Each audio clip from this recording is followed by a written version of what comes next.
बाल ब्रह्मचारी और आजीवन अपने सेवा करने का मौका इस संस्था को आपने दिया है। उनके विचारों को आप सब लोग सुनेंगे। हाँ, सबका ले लो धीरे धीरे।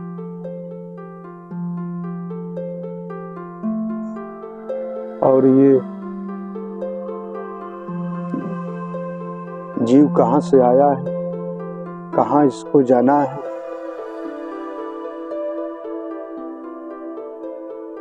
और माया के जाल में हम और आप फंसे हुए हैं, इससे कैसे छुटकारा मिलेगा। आप सबको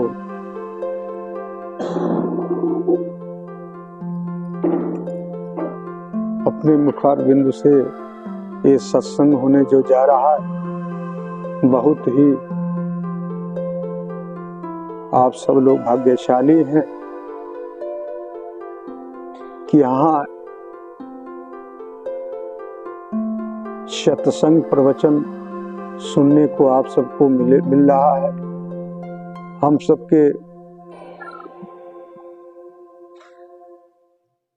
हमारे वकील साहब ने आप सभी के सामने इस किथौरा धाम के कुछ पावन और पवित्र शब्दों को आपके सामने रखा। ये शब्द हमारे आपके जीवन में अगर हम इन्हें अपनाएंगे, इनको समझेंगे, तो हमारे जीवन में बहुत बड़ा परिवर्तन कर सकते हैं। तो प्रेमी भाई बहनों, हमें ये समझने की जरूरत है कि सत्संग जो होता है, सत्संग को सुना कैसे जाता है। सबसे पहले इस बात को समझने की जरूरत है। ठीक है, सत्संग को सुनने के लिए हमें और आपको सबसे पहले अपने पात्र को खाली करना पड़ेगा।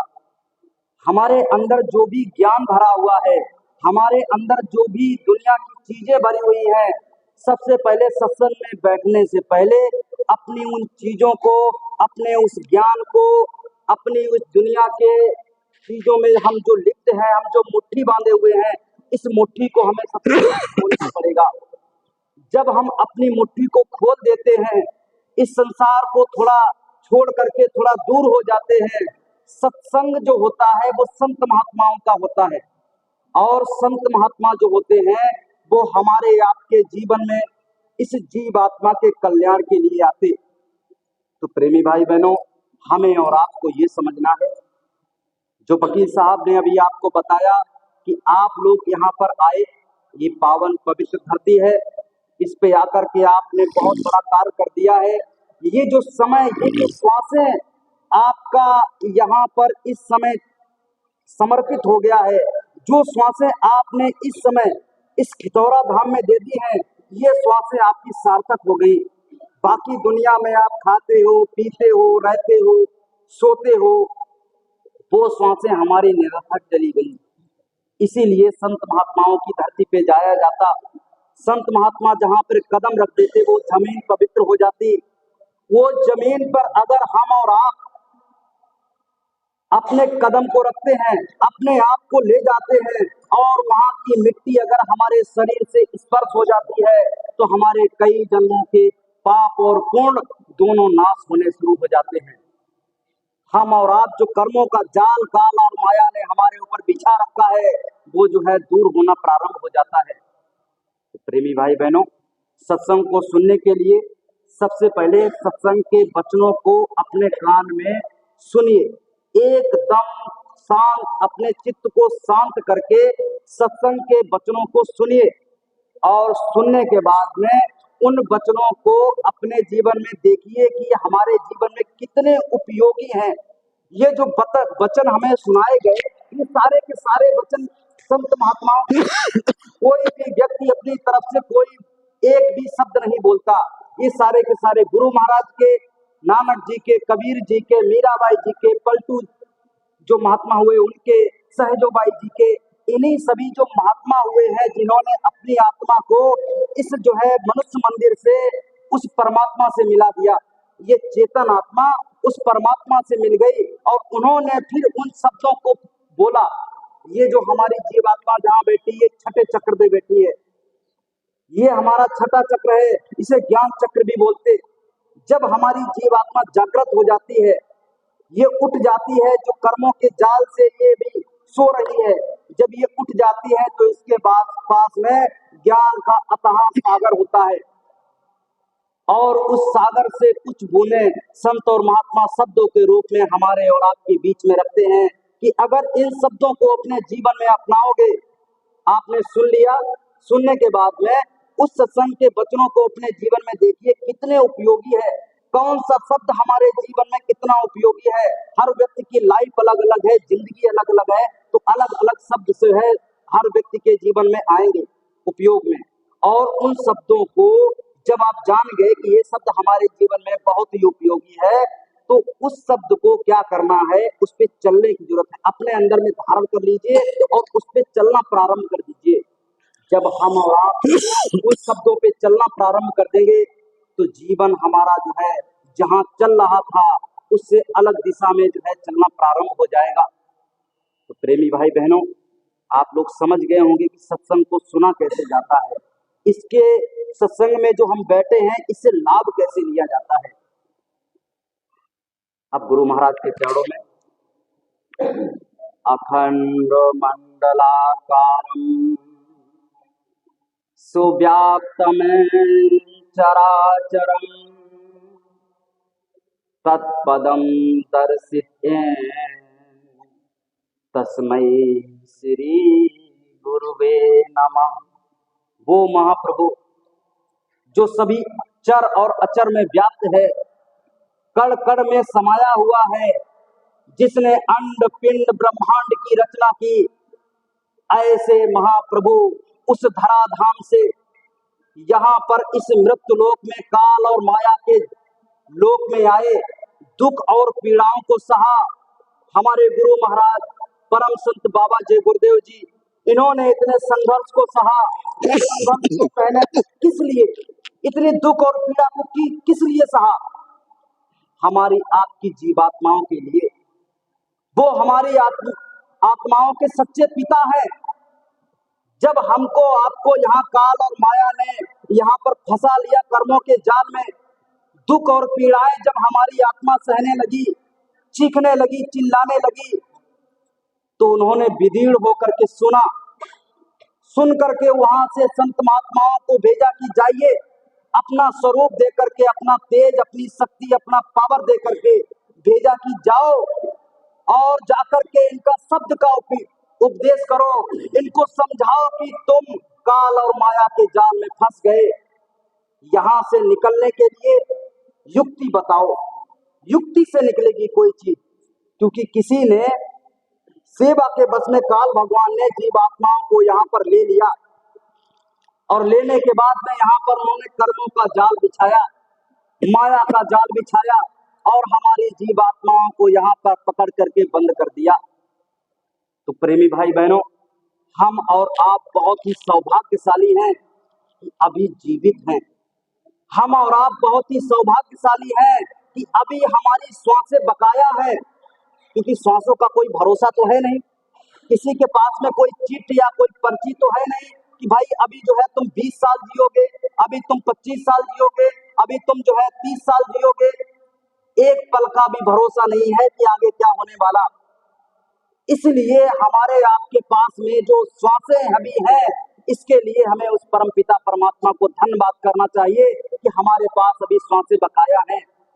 हमें उस परमपिता परमात्मा को धन्यवाद देना चाहिए कि हमारा ऐसा माहौल दिया, ऐसे माता पिता दिए, ऐसे आसपास के लोग दिए, जिन्होंने हमें बता करके, चिता करके परम संत बाबा जय गुरुदेव जी महाराज के चरणों में हमको लाए, एक सच्चा मार्ग दिखा दिया। देखिए प्रेमी भाई बहनों, हम और आप रहे या ना रहे, लेकिन आपने अगर किसी व्यक्ति को सच्चा मार्ग दिखा दिया, सच्ची रास्ते पे खड़ा कर दिया, तो जैसे हम लोग बैंक में रुपया रख देते हैं, उसका ब्याज आता रहता है, ऐसे ही किसी व्यक्ति को अगर हमने सच्चे मार्ग पे खड़ा कर दिया, सच्चे रास्ते पे खड़ा कर दिया, उसकी दुख और पीड़ा जो वो भोग रहा था इस संसार में, उससे दूर कर दिया, तो हमारा इतना बड़ा काम हो गया कि इस दुनिया में दूसरे काम की जरूरत भी नहीं है। तो प्रेमी भाई बहनों, हमें उस परमपिता परमात्मा का धन्यवाद देना चाहिए कि हमारे आपके अंतर में ऐसी बुद्धि दी, ऐसा सद्विचार दिया कि चलिए गुरु महाराज की सेवा की जाए। आप और हम इस समय जो इस पावन धरती पर, ये हमारे गुरु महाराज की जन्मभूमि है। इसी जन्मभूमि पर गुरु महाराज ने जन्म लिया, यहीं से उन्होंने पहला पैर निकाला। उनकी माता जी ने कहा, वो बीमार थी और मरने वाली थी, उनकी माता जी ने कहा कि बेटा, इस दुनिया में हमने इतनी जिंदगी जी ली है, इस दुनिया में हमने देखा कहीं भी सुख और शांति का नाम नहीं है। हमने इतना देखा आसपास सब में, चाहे वो करोड़पति हो, चाहे वो अरबपति हो, चाहे वो गरीब हो, चाहे वो सेठ हो, साहूकार हो, कुछ भी हो, लेकिन सारे के सारे लोग इस समय दुख और पीड़ा से पीड़ित है। सब रो रहे, कोई भी सुखी नहीं है। गुरु महाराज की माता जी ने बताया कि बेटा जाओ यहाँ से, चले जाओ यहाँ से और उस परम पिता परमात्मा की खोज करना। उसकी खोज करके जब अपने आप को उससे मिला दोगे, तभी आपको जो है सच्ची शांति, सच्चा सुख मिल पाएगा। इसके पहले कहीं भी आपको सुख नहीं मिलेगा। गुरु महाराज वहां से निकले। गुरु महाराज ने बताया कि हमारे हाथों की लकीरें मिट गई थी। लोगों के, जो संत और महात्मा अपने आप को मानते हैं, ऐसे लोगों के पास में जा जाके उनके बर्तन मांजते मांजते, उनके पैर दबाते दबाते कि हमें सच्चा रास्ता मिल जाए। हमको आपको लगता है कि बहुत ही सरल रास्ता है। अरे ऐसे माइक लाउड स्पीकर पे गुरु महाराज ने सबको नामदान दे दिया। बहुत ही आसान है ये नामदान लेना, लेकिन उस रास्ते को बनाने के लिए गुरु महाराज ने कितना संघर्ष किया, कितना मेहनत किया, इसका हमें और आपको कल्पना नहीं कर सकते। अरे भाई, गुरु महाराज बताते कि 24-24 घंटे में एक सूखी रोटी भिगो करके उसका जो है उसी को पी लेते थे और 23-23 घंटे तक गुरु महाराज ने साधना को किया। इस शरीर को हम और आप 1 घंटा, 1.5 घंटा, 2 घंटा बैठाते हैं तो समझ में आता है कितनी दुख और पीड़ा को सहन करना पड़ता। अरे भाई, संत महात्मा हमारी आपकी जीवात्मा के लिए एक ऐसा रास्ता बना दिया, एक ऐसा रोड बना दिया कि भाई अब आपको ज्यादा मेहनत करने की जरूरत नहीं है। उन्होंने कह दिया कि नीचे के जो 5 चक्र हैं, वो कह दिया ये जो है आपको करने, सिद्ध करने की जरूरत नहीं है। क्योंकि पहले के जमाने में 10-10 हजार वर्ष तक हम और आपको लग जाता था एक चक्र को जो है सिद्ध करने में। नीचे बुधा चक्र, लिंग चक्र, नाभि चक्र, हृदय चक्र, फिर कंठ चक्र, ये 5 चक्र हमारे हैं। इनको सिद्ध करने में लाख लाख बरस लग जाता था।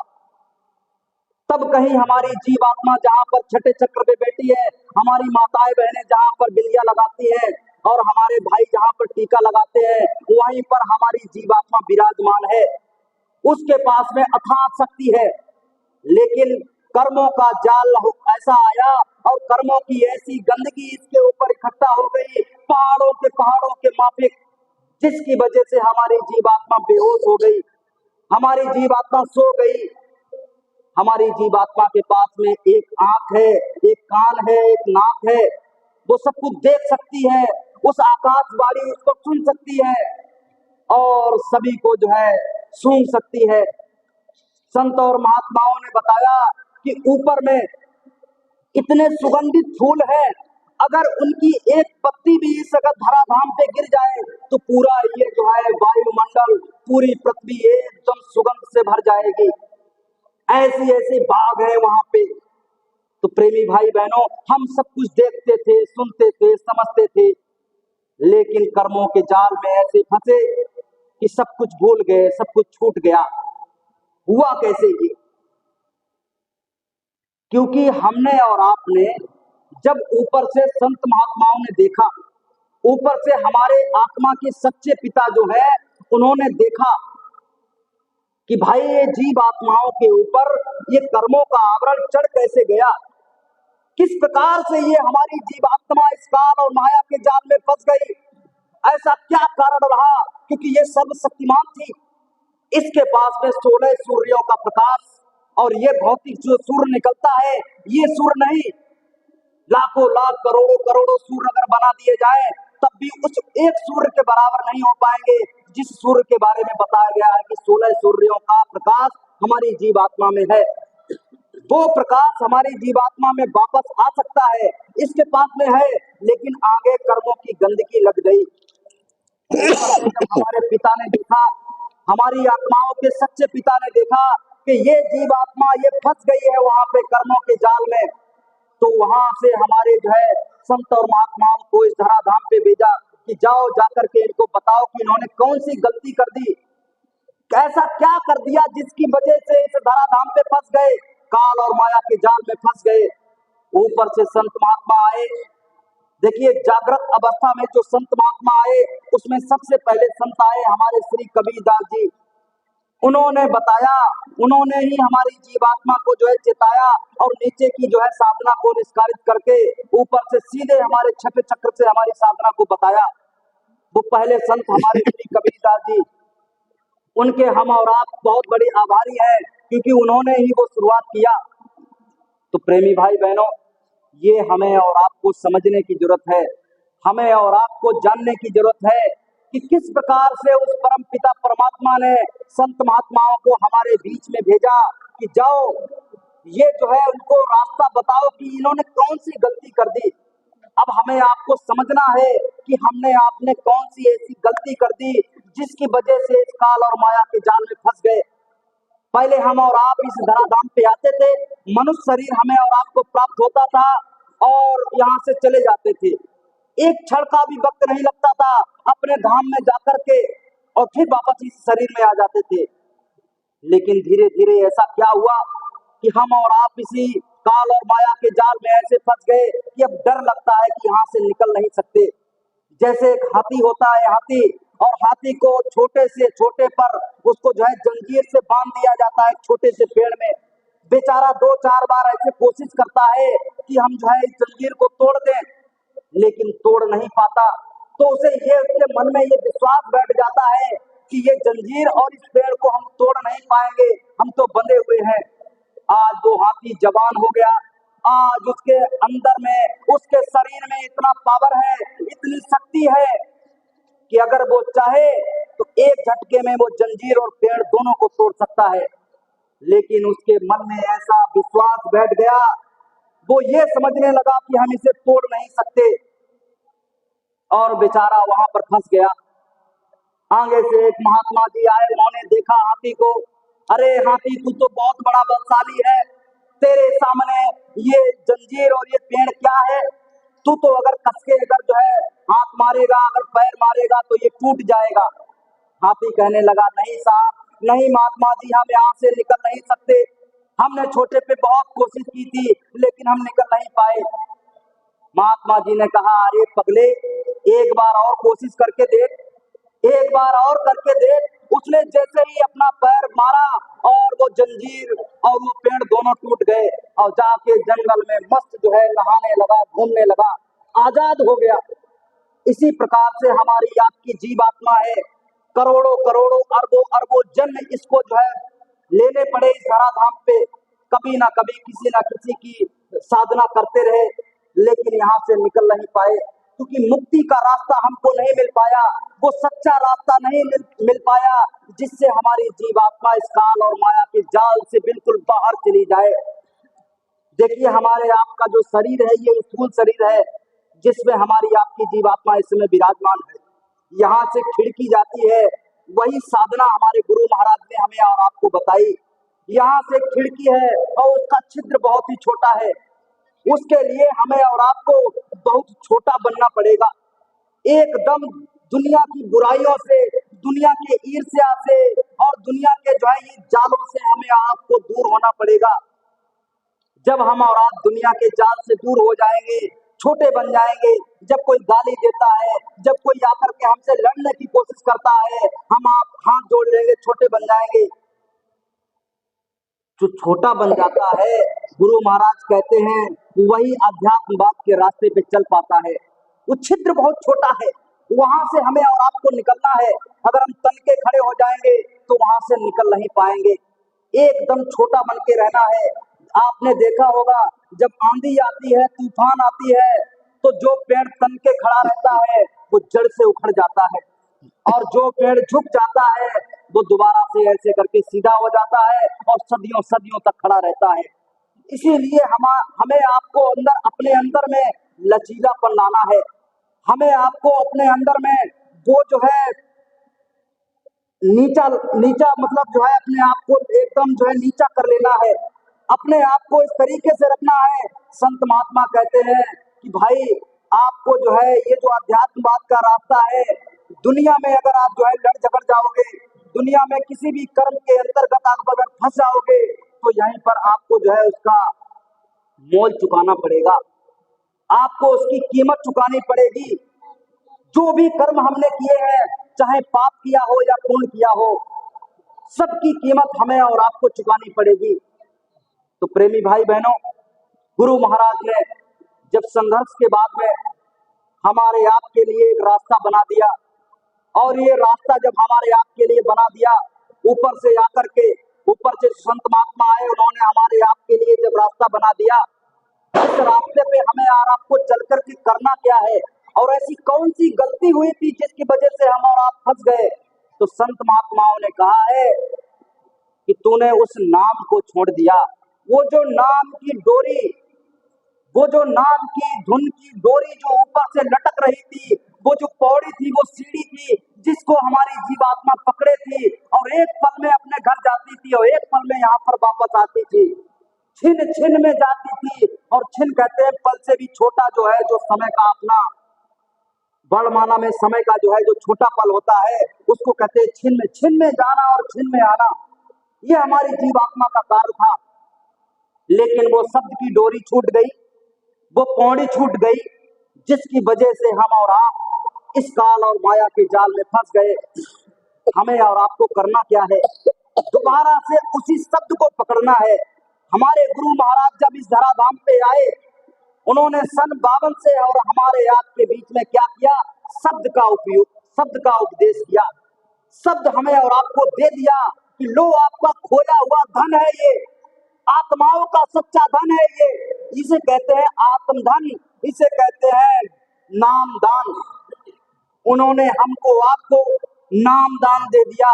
इसे किसी भी पैसे से खरीदा नहीं जा सकता, किसी ताकत से इसको पाया नहीं जा सकता। वो तो संत महात्मा जब अपनी कृपा करते हैं, जब अपनी जो है आपके ऊपर में दया करते हैं, तब उस नाम को हमारी जीवात्माओं को देते हैं कि लो इस नाम को पकड़ो और इसे सिद्ध करो। हमें और आपको नाम रूपी बीज दे दिया गया। जब हमें और आपको ये नाम रूपी बीज दे दिया गया, तो इसका करना क्या है? इसका हमें और आपको करना है कि इस नाम रूपी बीज को बो दीजिए। अगर हमारे किसान भाई हमारे बीच में बैठे हुए हैं, ये बीज दुकान से लाए और ला करके अपने घर में लवारी में सहेज के रख दिया, तो क्या वो बीज कभी जगेगा? क्या उससे कभी फसल हमारी उग सकती है? नहीं उग सकती है। इसी प्रकार से जो नाम का बीज गुरु महाराज ने नाम दान रूप में हमको और आपको दे दिया, इस जो है नाम दान को, इस नाम रूपी बीज को हमें पकड़ लेना है, और पकड़ने के बाद में उसे क्या करना है? देना है। जब नाम को हम और आप बो देते हैं, तो ये जो है जगना प्रारंभ हो जाता है, ये जो है निखरना प्रारंभ हो जाता है। जब ये जगना प्रारंभ होता है, निखरना प्रारंभ होता है, तो इसके आसपास में जैसे घर में आपने देखा होगा कि घास जम जाती है। जब हमारी फसल बोई जाती है, तो आसपास में खरपतवार जम जाता है। जब खरपतवार जम जाता है, तो इस खरपतवार का हमको आपको क्या करना है कि इसकी निराई गुड़ाई करनी है, और निराई गुड़ाई करने के बाद में क्या करना है? जो ईर्ष्या द्वेष जो आसपास हम लोग फंसे हुए हैं, इससे बाहर निकल करके हमको और आपको इस भक्ति रूपी पौधे को देखते रहना है, कहीं कीड़ा ना लग जाए, कहीं खरपतवार इसके साथ आसपास न जम जाए, जिसकी वजह से हम और आप इस काल और माया के जाल में फंस गए। तो प्रेमी भाई बहनों, अब हमारे बीच में भैया जी आए हैं, ये आपको बताएंगे कि किस प्रकार से हमारी जीवात्मा इस काल और माया के जाल से निकल करके अपने घर वापस जा सकती है। तो हमारे यहाँ के प्रबंधक श्री अरविंद जी, ये आपको आगे की जो है जीवात्मा किस तरीके से अपने घर पहुंच सकती है उसके बारे में बताएंगे। आप सभी को जय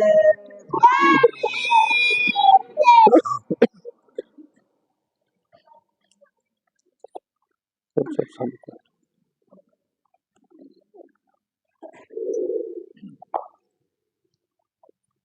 जय गुरुदेव।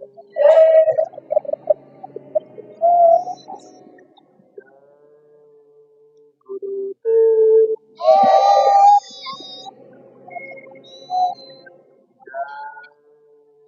गुरुदेव।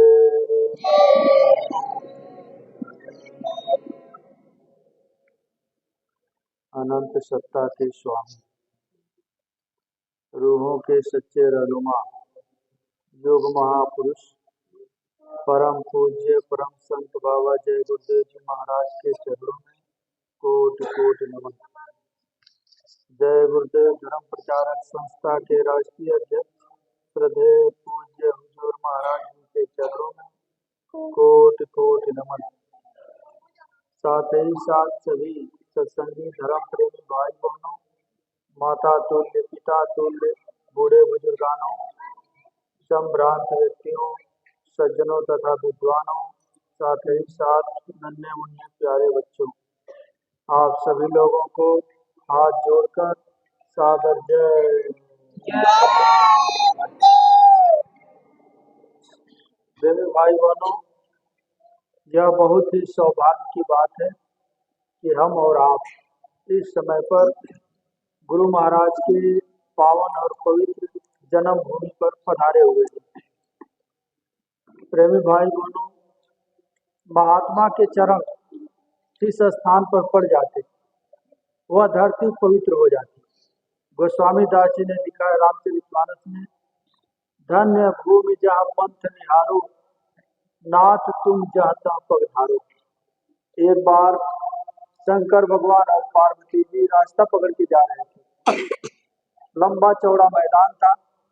शंकर भगवान वहीं देख करके साष्टांग दंडवत करने लगे। पार्वती जी ने कहा कि हे प्रभु, यहाँ न कोई मंदिर दिखाई दे रहा, न कोई देवालय दिखाई दे रहा, न कोई शिवालय दिखाई दे रहा, आप किसको प्रणाम कर रहे हैं? तो शंकर भगवान कहने लगे कि हे पार्वती, इस भूमि की बहुत बड़ी भाग्य है। 10,000 वर्ष पहले यहाँ पर एक संत विश्राम किए थे, इसलिए यह धरती पवित्र हो गई है। मैं इस पवित्र धरती को प्रणाम कर रहा हूँ। तो प्रेमी भाई बहनों, जिस स्थान पर हम और आप लोग बैठे हैं, यह स्थान गुरु महाराज की जन्मभूमि है। यही हमारे अनामी महाप्रभु परम पूज्य दाता दयाल सतगुरु परम संत बाबा जय गुरुदेव जी महाराज यहाँ पर पैदा हुए थे। प्रेमी भाई बहनों, हमारा और आपका यह मनुष्य जीवन अनमोल है। थोड़े समय के लिए हमको और आपको यह मानव तन मिला हुआ है। हमको और आपको ये नहीं मालूम है कि यह मनुष्य शरीर कितने समय के लिए हमको और आपको मिला हुआ, लेकिन जिसने यह मानव तन हमको और आपको दिया है उसको खूब अच्छी तरह से मालूम है कि यह मानव तन कितने समय के लिए दिया गया है। श्वास की पूंजी जब समाप्त हो जाएगी, मन को, बुद्धि को, प्राण को, चित्त को, जीवात्मा को निकाल कर इस शरीर से अलग कर दिया जाएगा। प्रेमी भाई बहनों, महात्माओं ने कहा, जिन पुत्रन को बहु प्रतिपाल्यो देवी देव मनइयो, तेहिले बांस दियो खोपड़ी पर शीश फोड़ बिखरइयो। अपने ही बच्चे जिनको आपने पैदा किया वही ले जाएंगे, लकड़ियों के ढेर पर रख करके इस शरीर को जला करके मुट्ठी भर राख में बदल देंगे। हाड़ जरे जस लाकड़ी, बाल जरे जस घास, कंचन जैसी काया जल गई, कोई ना आया पास। प्रेमी भाई बहनों, यही आखिरी मंजिल है, यही मंजिल मखलूकात है। हमको और आपको यह जीवन किस लिए मिला था? 84 लाख दुनियों का भ्रमण करने के बाद 1,84 भरम के पौ पर अटको आए, अब की पासा ना पड़े तो फिर 84 जाए। 84 लाख जोड़ियों में हम लोग बारी बारी से जन्मते रहे, मरते रहे, जन्मते रहे, मरते रहे, तब जाकर के जब मानव का तन मिला। महात्माओं ने लिखा है, कई जन्म भय